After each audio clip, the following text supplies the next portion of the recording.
In our last video, we plotted the data we obtained from the API on a chart, and in this video we'll be adding styles to it. That is, we'll add the axis text to the x-axis and the y-axis, and the data should show up on the axis. Okay, and so if we scroll down to the chart data, which the line chart data, that is, you can see that this is a part which is supposed to show up the data on the axis, although it is not showing up. We'll fix everything. Okay, here what we are going to display is the years, that is which year this data was taken, and we will not be displaying all the years because it will get so much clustered up here. So we'll show up a few of them. I think we'll show about 1/3, 2/3, and the last one, maybe the first one also. Okay.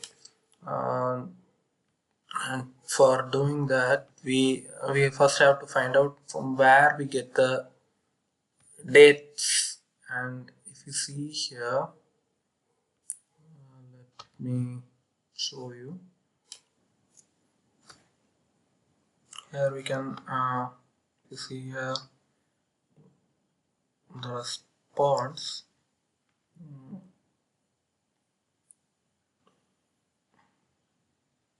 Sorry, stock data, that is under the monthly adjusted time series, we can see that all the keys are the dates, and within the key we have the different data. So what we have to obtain are the keys. Okay, and also one more thing you will have to notice, the keys are in this order, that is the latest one is on the top and the older one is at the bottom. We'll have to note that too. And so we'll start. Okay, so first we'll extract the keys, that is we'll extract the keys into a list, a string. Let's call it keys be equal to our variable name. I totally forgot it, and yeah, here it is, stock data dot the monthly adjusted time series. This has our data dot keys. Yeah, we can get all the keys like this, and since we are returning it to a list, we'll just convert it to a list. But there is one more thing we have to keep in mind, that is the data is in the latest data comes up first, but for us the older data should reverse this list, and for that we'll be using a reversed, and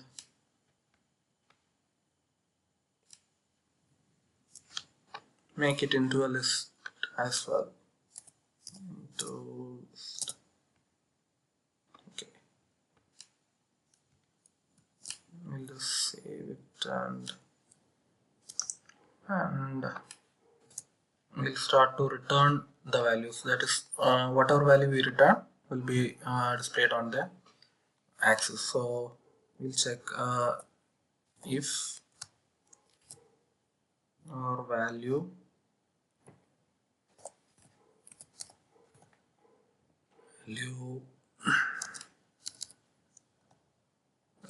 equal to 0, then what we have to return is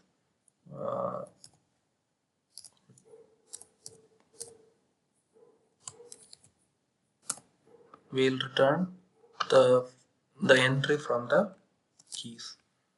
We can put it up as entry 0. Okay. So the first entry will be returned from the first value of keys. Okay, and a better way to do it is simply put up the value here, value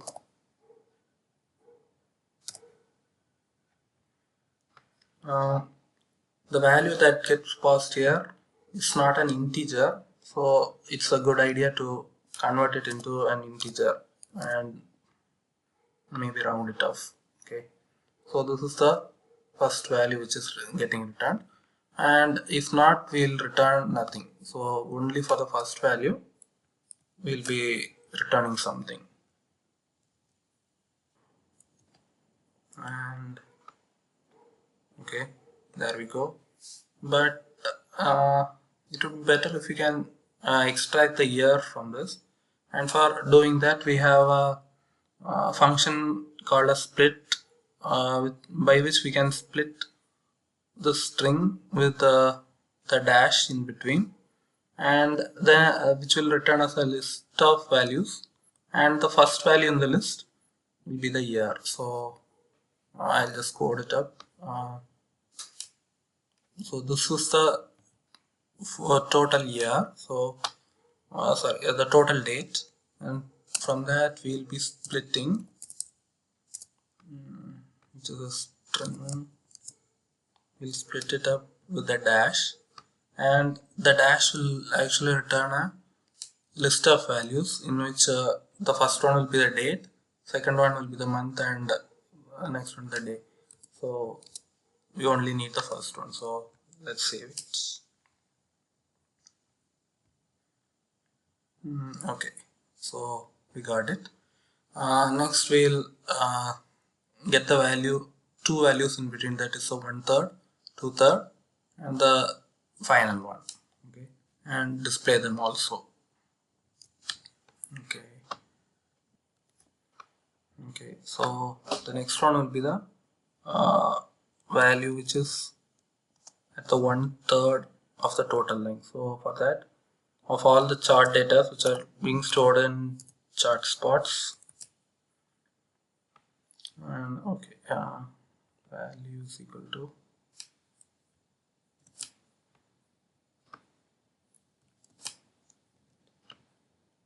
chart spots dot length into 1/3 .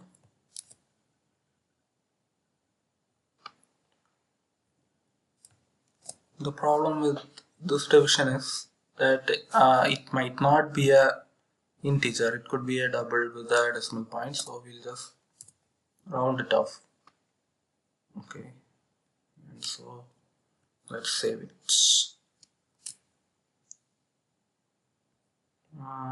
Did we get, okay, we got another one value, and so we just need two more values like this. The next one will be at the 2/3 position. So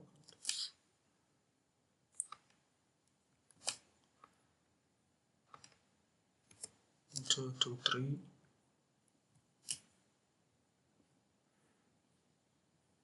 and the final one should be at the end.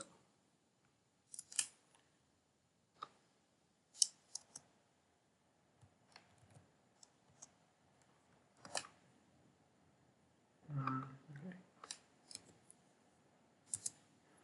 And this will be at the maximum length, that is the chart spot length minus from the previous position. Okay, there is going to be an integer anyway, so we don't have to round it off, and let's run it.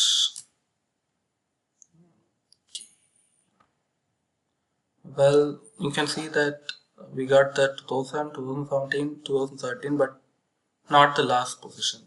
The reason for this is that FL charts won't send every value inside, but rather at an interval.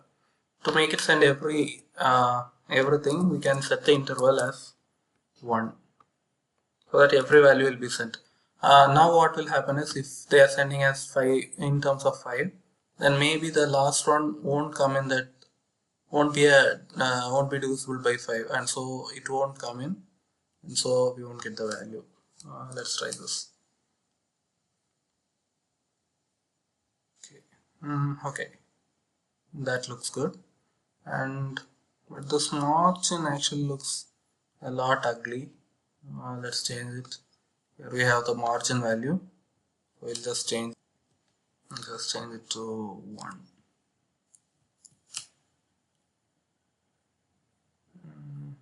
Let's see. Didn't change. Okay, we'll fix it at last. Now for the left tile. For the left tile also we can do a similar thing, that is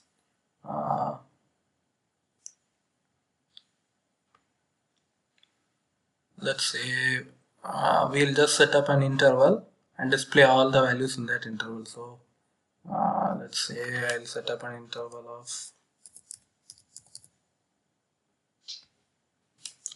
of maybe 5. Okay, so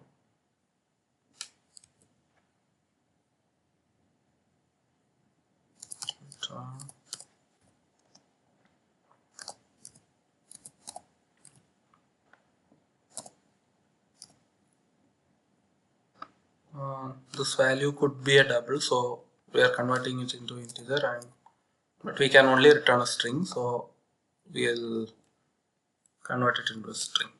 So this is a double, which is rounded off and then sent as a string. So let's see. There are too many values, so we'll just increase the interval as we see fit.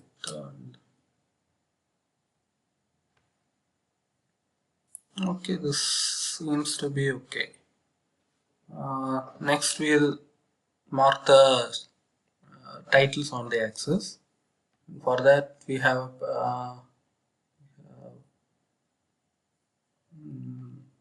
let's see, what do we have?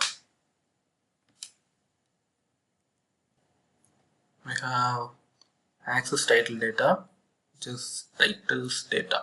So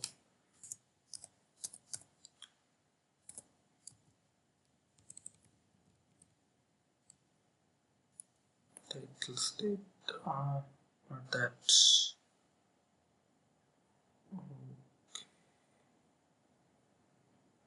Sorry, axis title data. Okay, let's see.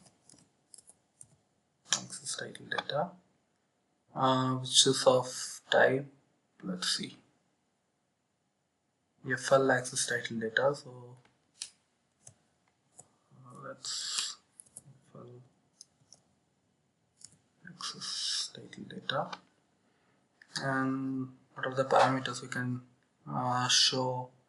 Yeah, we need to show it, so show should be true. Show true, and then we need the left title. So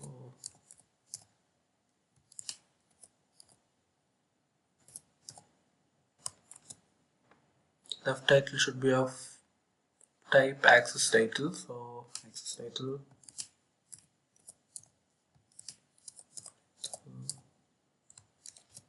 What are the parameters we can pass here?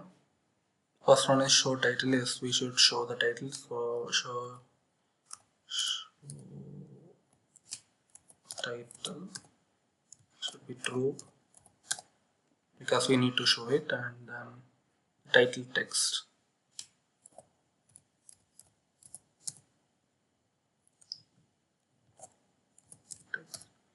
What can we have? Something like adjusted data.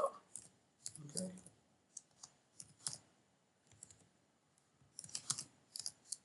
Adjusted data, and then we'll have the bottom title. Okay.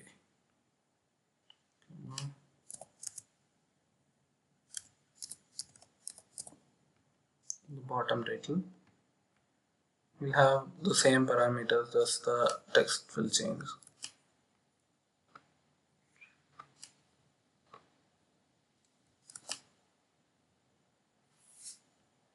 Oops.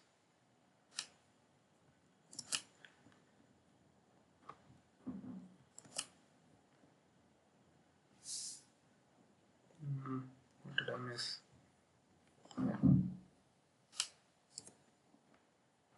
and here it would be yes, yeah, or something.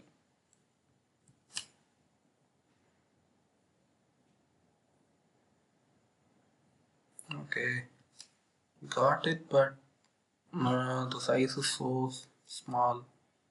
I'll just create a variable, textile variable, and pass it. Textile with a chart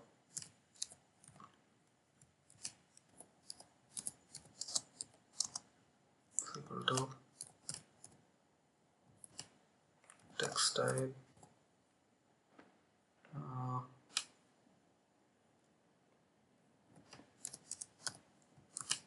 font size. We'll set it at 10, let's say, and then we'll just pass it here. That's a textile, so we'll pass it to that textile.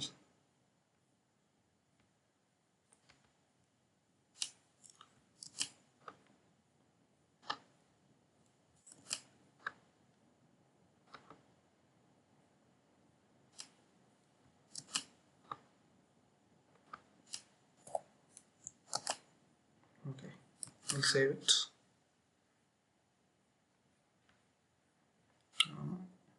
Well, did it just vanish off? Okay, let's set the color.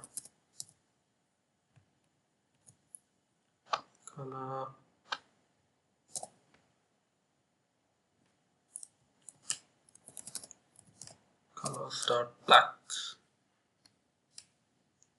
Let's see.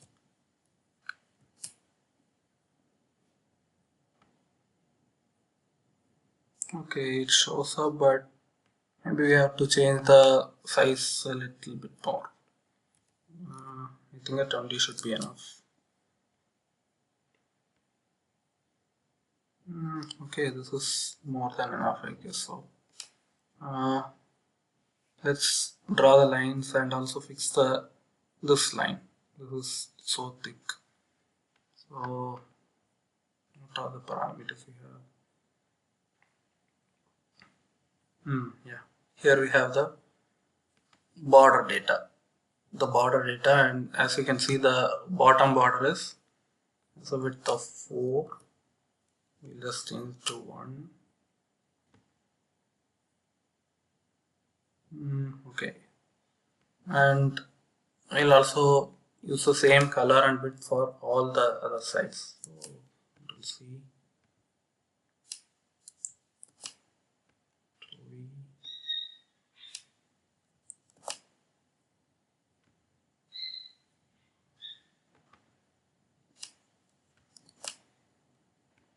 And save it.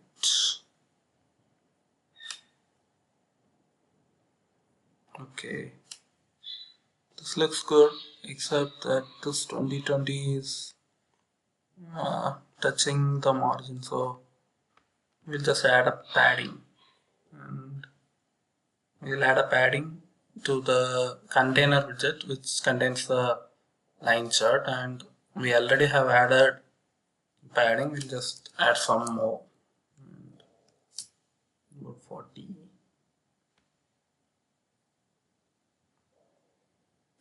Okay, this I think looks good enough, and in the next video we'll so far we have just passing a single symbol, that is for IBM. So in the next video we'll pass it through a text field so that we can get the value for multiple symbols, and also we'll use another API key so that we can get more companies data. Okay.